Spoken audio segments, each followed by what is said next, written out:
Kneel! The command was not a shout. It was a low, vibrating frequency that seemed to hum against the crystal chandeliers of the Grand Seoul ballroom. Min-jae sat in his high-backed velvet chair, a glass of amber liquid resting loosely in his hand. He looked less like a man making a threat and more like a king observing a natural law. His tattoos, dark and intricate against the pale silk of his rolled-up sleeves, seemed to writhe in the dim light. Around them, the breathing of the city's most dangerous men hitched. To them, the word was a death sentence or a salvation, depending on how fast one's knees hit the marble. Naledi stood in the center of the floor, a literal spotlight catching the deep, luminous warmth of her skin. She looked at the floor, then slowly, she looked at him. The silence was a physical weight, a vacuum that sucked the oxygen out of the room. She didn't speak. She didn't argue. She didn't plead. With a movement as fluid as water, Naledi tucked the violin under her chin. Her eyes never left Min-jae's, a gaze of tempered brown meeting his cold, surgical steel. The bow didn't tremble as she raised it. It hovered for a heartbeat, a silver needle poised over a vein. Then, she played. It wasn't the soft, melodic piece he had commissioned. It was a storm. The first note was a jagged, dissonant strike that made the guards at the door flinch. It was the sound of a woman who had walked through fire and found the flames lacking. Min-jae's grip on his glass tightened.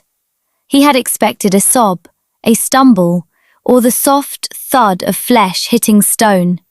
He had designed this night to be her breaking point, a public display of his gravity pulling her into his orbit. But as the music swelled, intentional, defiant, and impossibly complex, the power dynamic in the room inverted. Every stroke of her bow was a refusal.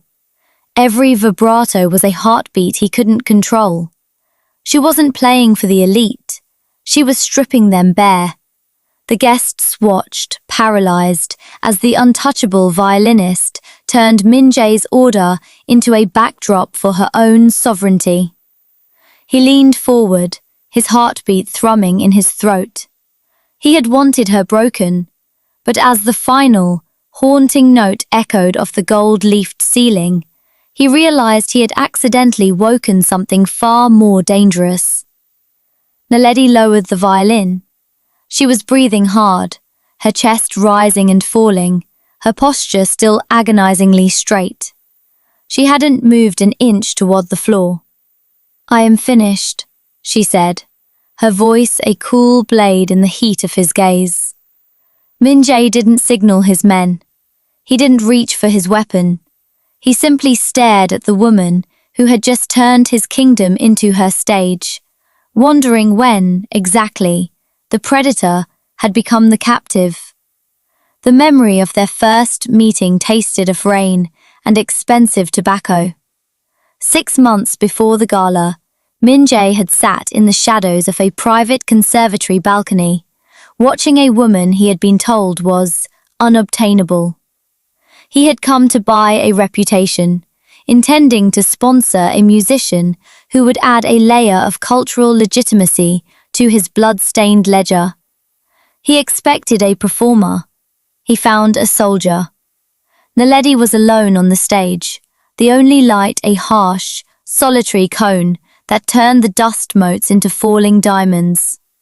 She had been playing for 4 hours. He knew this because his men had been timing her from the hallway, their hands twitching near their holsters, bored by the repetition. But Min-jae was not bored. He was mesmerized by the violence of her discipline. She played a sequence, 10 seconds of blistering, complex fingerwork, and stopped. She hissed a breath through her teeth, reset her posture, and played it again, and again. On the 14th rendition, her fingers bled. A small, dark bead of crimson smeared against the fingerboard of her violin. She didn't flinch. She didn't reach for a bandage. She simply stared at the blood for a long, silent moment, then adjusted her grip to compensate for the slickness and played the sequence a 15th time. Perfect. Min-jae had risen then, his coat swirling around his lean frame as he descended the stairs. The click of his designer boots on the hardwood was a deliberate intrusion, a sound that usually made people scramble to their feet in a frantic show of respect. Naledi didn't move. She didn't even turn her head. She lowered her bow and waited for the silence to settle, her spine a straight line of obsidian resolve. "The acoustics in here are better if you don't bleed on the wood," Min-jae had said, his voice smooth and dangerous, stopping just outside the circle of her light. Naledi finally turned. She looked at his sharp, handsome features, the black ink of a dragon's tail peeking from beneath his cuff, and the two shadowed men standing like gargoyles at the exit. She didn't see a monster. She saw a distraction. "The blood is mine," she replied, her voice devoid of the tremor he was used to hearing from world leaders. "The wood belongs to the music. Neither belongs to you." It was the first time in his life someone had defined a boundary he couldn't simply walk through. He had offered her a golden cage that afternoon, unlimited funding, the finest instruments, and the crushing protection of his name. He had expected her to see the bars and call them jewelry. Instead, she had looked at him with a pity that burned worse than any insult. She had chosen her struggle over his safety, and in that moment, the fascination had taken root, a dark, obsessive need to see just how much pressure it would take to make that discipline shatter. The velvet case sat on the mahogany table like a coffin for a saint. Inside, nestled in silk the color of bruised plums, lay the aria, a Stradivarius whispered to have been lost to history, its varnish glowing with a deep honeyed amber that seemed to hold the sun of 3 centuries. It was a peace offering that felt like a ransom. Min-jae stood by the floor-to-ceiling windows of Naledi's rehearsal studio, his reflection ghosting against the glass. He didn't turn when he heard her enter. He simply gestured with a slight, elegant flick of his wrist. "A gift," he said, his voice a low, smooth vibration. "An instrument worthy of the hands that bled for it." Naledi stopped 3 paces from the table. The air between them was thick with the scent of pine rosin and the sharp, ozone metallic tang of his expensive cologne. She didn't gasp. She didn't reach out to touch the priceless wood. She looked at the aria with the clinical detachment of a surgeon examining a beautiful terminal patient. "It's magnificent," she murmured, her voice steady. "It is yours," Min-jae replied, finally turning. He watched her closely, looking for the flicker of greed or the softening of her shoulders that usually signaled a surrender. He had spent millions to find this specific violin, believing that even the most disciplined soul had a price if the currency was beautiful enough. Naledi walked past the open case, her fingers trailing instead along the battered, scarred case of her own violin, an instrument with faded varnish and a bridge that had been repaired twice in the last year. It was a tool, not a trophy. "I cannot accept it," she said. The silence that followed was sharp enough to draw blood. Min-jae's expression didn't change, but the air in the room grew cold. "You are refusing a masterpiece, Naledi. It is an investment in your talent, my protection, manifested in wood and string." "It is a leash," she corrected, her brown eyes locking onto his tempered steel gaze. "If I play that violin, every note I produce will belong to the man who bought it. My music would no longer be a conversation with the world. It would be a thank you note to you." She picked up her worn instrument, the wood darkened by the sweat of 1,000 hours of practice. This one is mine. I bought it with my own struggle. It is the only thing in this room that you haven't touched." Min-jae felt a strange, jagged pulse in his chest, a mixture of genuine insult and a terrifying, growing respect. He had offered her a kingdom, and she had chosen a splinter. "You would choose a relic over perfection?" he asked, stepping into her personal space, his height a silent threat. "I choose myself," she whispered. The haunting resonance of her soft refusal didn't drive Min-jae away. It anchored him to her orbit like a dark moon. In the weeks that followed, Naledi didn't need to look into the wings of the concert halls or scan the red velvet tiers of the opera houses to know he was there. She could feel him. He was a sudden drop in barometric pressure, a chill that preceded a storm. At the Seoul Arts Center, he sat in box 4, the seat always left vacant until the very last moment when a silent man in a charcoal suit would appear to claim it. During her residency in Tokyo, he was a ghost in the third row, his silhouette unmoving, his gaze a physical weight against her skin as she navigated the intricate movements of Paganini. He never clapped, he never sent flowers, he simply watched, his presence a silent claim that the rest of the audience was merely trespassing on a private moment. Slowly the air in Naledi's professional world began to thin. Conductors who had once joked with her during rehearsals now checked their watches and avoided her eyes. Promoters whispered in the hallways, their voices cutting out the moment she approached. The message was unspoken but absolute. Naledi was marked. To hire her was to invite the scrutiny of a man who didn't negotiate with the law. And the elite circles of the classical world, obsessed with their own polished mirrors, were terrified of the shadow she now pulled behind her. The soloist for the Winter Gala has been reconsidered, her agent told her one rainy afternoon, refusing to look at the bandage on Naledi's finger. "On whose authority?" Naledi asked, though she already knew the answer. "It's not about authority, Naledi. It's about comfort. People are nervous. There are men in the lobby who don't belong in a conservatory. There are black sedans idling at the stage door for hours." Naledi stood in the empty rehearsal hall, her worn violin case clutched to her chest like a shield. She saw him then, standing at the very back of the auditorium, a dark figure against the exit sign. He wasn't hiding.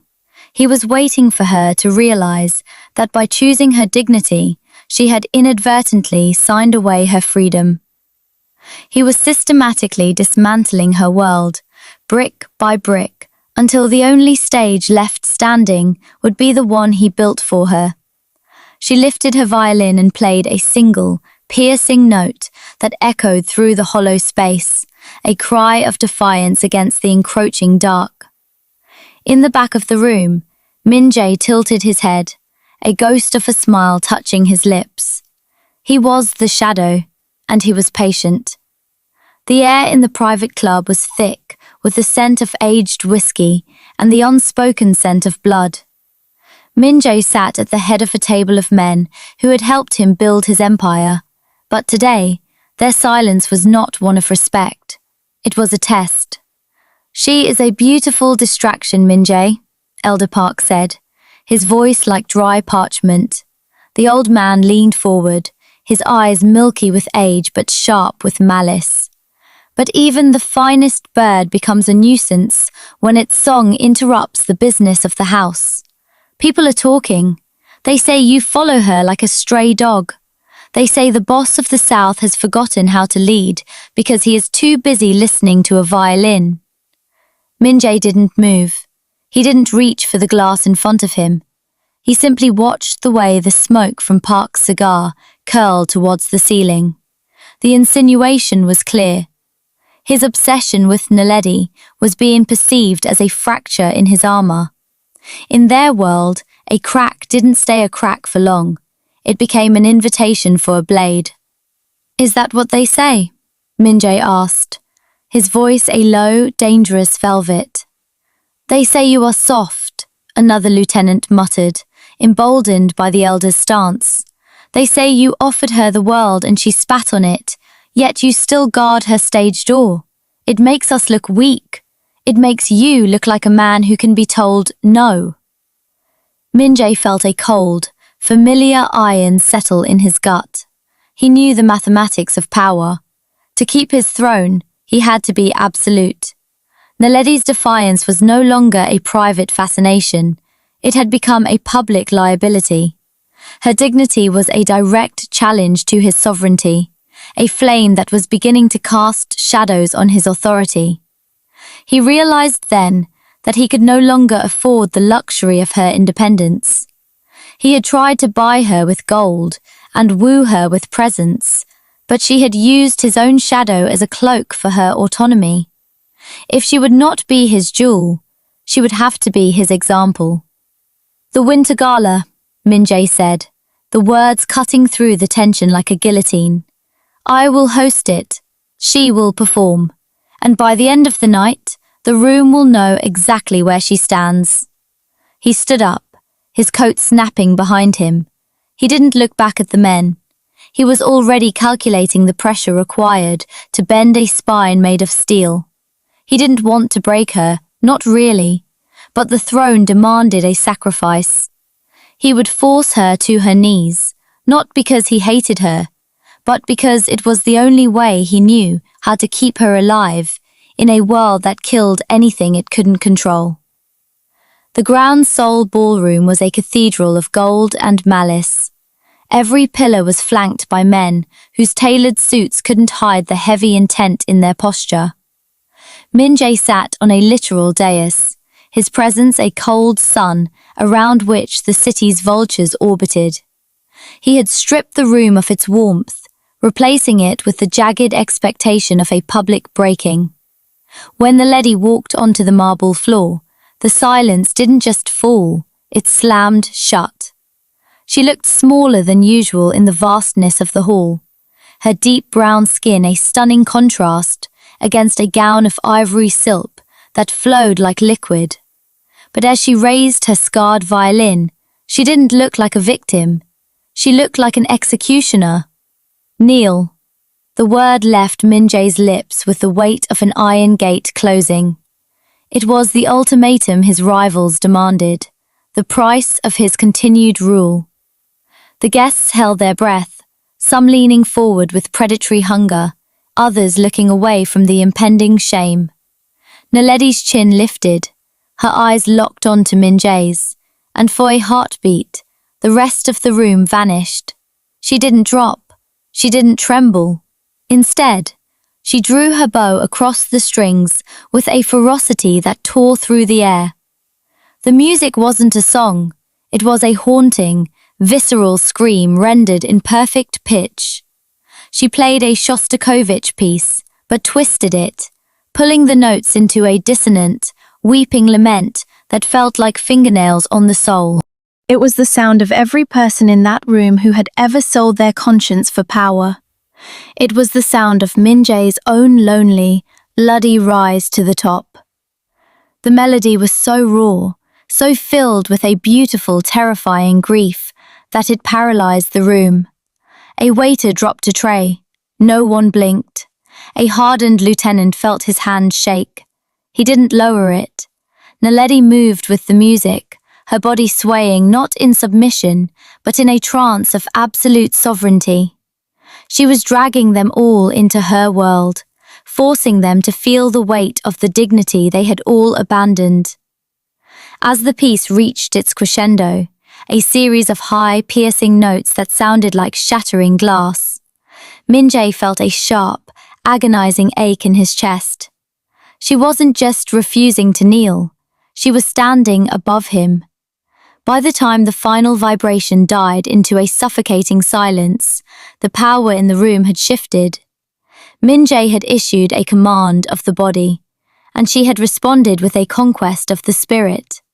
He looked at her, his glass frozen halfway to his lips, realizing that in his attempt to break her, He had finally revealed the hollow center of his own throne. The air in the narrow backstage corridor was thick with the scent of old wood, rosin, and the sharp ozone electric charge of an impending storm. Naledi stumbled against a stack of equipment trunks, her breath coming in ragged, shallow gasps. Her hands were shaking so violently she could barely loosen the chin rest. The adrenaline that had fueled her defiance was draining away, leaving behind a cold, hollow terror. On the tips of her fingers, the fresh splits in her skin wept crimson, staining the white horsehair of her bow. A heavy thud echoed as the double doors at the end of the hall swung open. Min-jae didn't walk. He stalked. The polished elegance he wore like a mask in the ballroom had fractured. His tie was loosened, his dark eyes burning with a volatile mixture of wounded pride and a hunger so raw it was predatory. He didn't stop until he had pinned her against the cold brick wall, his hands slamming into the masonry on either side of her head. The silence between them was a physical entity, screaming louder than the music ever could. Naledi didn't shrink away. She tilted her head back, her throat exposed, her dark eyes defiant, even as her heart hammered against her ribs like a trapped bird. Min-jae leaned in, his shadow swallowing her whole. He could see the blood on her strings, the price she had paid to humiliate him in front of his world. His gaze dropped to her mouth, then back to her eyes, tracing the path of a single bead of sweat trailing down her temple. He reached out, his thumb catching a smear of blood from her trembling hand. He didn't wipe it away. He pressed his thumb against her lower lip, marking her with her own sacrifice. The contact was electric, a violent spark that made Naledi's breath hitch. His hand moved to her throat, not to choke, but to feel the frantic, rhythmic pulse of her life. There were no words for this. To speak would be to admit defeat. Instead, there was only the crushing proximity of two forces that should have destroyed one another. Min-jae's forehead dropped against hers, his eyes closing for a brief, agonizing second as he inhaled the scent of her, rain, sweat, and wood smoke. He had wanted to break her to save his reputation, but in the dim, claustrophobic heat of the hallway, he realized the truth. He didn't want her at his feet. He wanted her at his side, even if it meant the world burned around them both. He pulled back just enough to look at her one last time, his jaw tight, his thumb still resting on her lip. Then, without a sound, he turned and vanished into the shadows, leaving Naledi alone in the dark, the taste of salt and iron lingering on her skin. The silence of the stage door was not the peaceful quiet Naledi usually sought after a performance. It was a vacuum, heavy and smelling of wet pavement and cheap exhaust. She had barely stepped into the alleyway, the weight of her violin case a familiar anchor against her shoulder, when the world tilted. There was no warning, only the sudden violent screech of tires against rain-slicked asphalt and the blinding glare of high beams that turned the falling mist into a wall of white. A black sedan, bruised and unpolished, cut her off from the main street. Before she could turn, the shadows behind her solidified. Thick, rough hands clamped over her mouth, tasting of salt and industrial grease. She fought with the instinct of a woman who had spent a lifetime guarding her hands, curling her fingers inward to protect the delicate tendons that made her music possible. But these men didn't care for art. They were the blunt instruments of Elder Park, sent to finish the job Min-jae had been too soft to complete. "Don't damage the instrument," a voice rasped, not referring to the violin, but to her. "The boss wants her intact enough for the photo." Naledi was shoved into the back of the car, her violin case tossed onto the floorboard like a piece of refuse. The door slammed with a finality that echoed through her marrow. As the car sped away, weaving through the neon-drenched arteries of Seoul, she saw a single figure standing under a flickering street lamp in the distance. It wasn't Min Jae. It was one of his lieutenants, watching with a cold, detached neutrality that told her everything she needed to know. She had been left as bait. She sat upright, her breathing ragged but controlled, her eyes fixed on the back of the driver's head. She didn't scream. Screaming was for those who expected a rescue. Instead, she reached down and touched the latches of her violin case, her fingers finding the small, sharp bridge she had hidden there for emergencies, a sliver of jagged wood that was now her only weapon. By the time they reached the derelict warehouse on the edge of the Han River, the message had already been sent to Min Jae's encrypted line. "Your pride is in our hands. Come alone, or we send her back in pieces." The rival faction didn't want a ransom. They wanted a coronation. They wanted to watch the King of the South crawl for a woman who had refused to crawl for him. As the warehouse doors groaned open, revealing a cavern of rusted steel and flickering shadows, Naledi realized the trap wasn't just for her. It was the stage for their final movement, and this time, the price of the performance would be paid in blood. The warehouse was a cathedral of rust, illuminated by the flickering orange glow of a single halogen lamp. When Min Jae kicked the heavy steel door from its hinges, the sound should have been met with the panicked screams of a victim. Instead, he found a symphony of chaos. A man lay on the oil-slicked floor, clutching a throat that had been opened by the jagged edge of a broken violin bridge. Another was reeling back, his eyes blinded by a spray of rosin dust that Naledi had ignited with a flare she'd found in an open emergency kit. She wasn't a damsel waiting for a savior. She was a force of nature reclaiming her space. Naledi stood in the center of the shadows, her ivory gown torn at the hem and streaked with grease. In her hand, she held the long, slender neck of her broken violin, now a sharpened stake. Her eyes, usually so disciplined and calm, burned with a feral, terrifying light. "You're late," she said, her voice a low, melodic rasp that cut through the groans of the fallen men. Min Jae didn't answer with words. He stepped into the light, his movements a blur of lethal, practiced efficiency.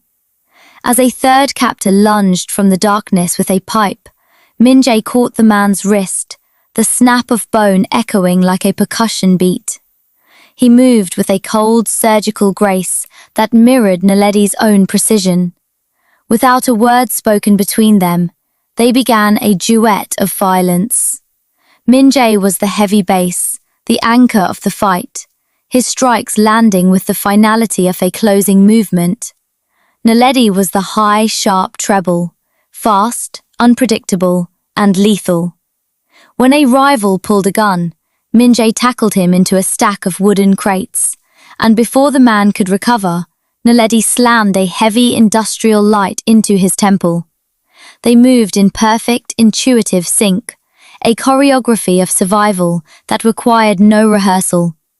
It was the most intimate conversation they had ever had, a shared language of blood and iron. As the last of Elder Park's men slumped into the shadows, the silence returned, heavier and more profound than before. They stood in the wreckage, breathing in the scent of cordite and salt. Min Jae's knuckles were split, and Naledi's shoulder was bruised, but they were both standing. He looked at her, seeing the smudge of grease on her cheek and the wreckage of the instrument she had once refused to trade for a Stradivarius. He realized then that he hadn't come to save a bird in the cage. He had come to find his equal.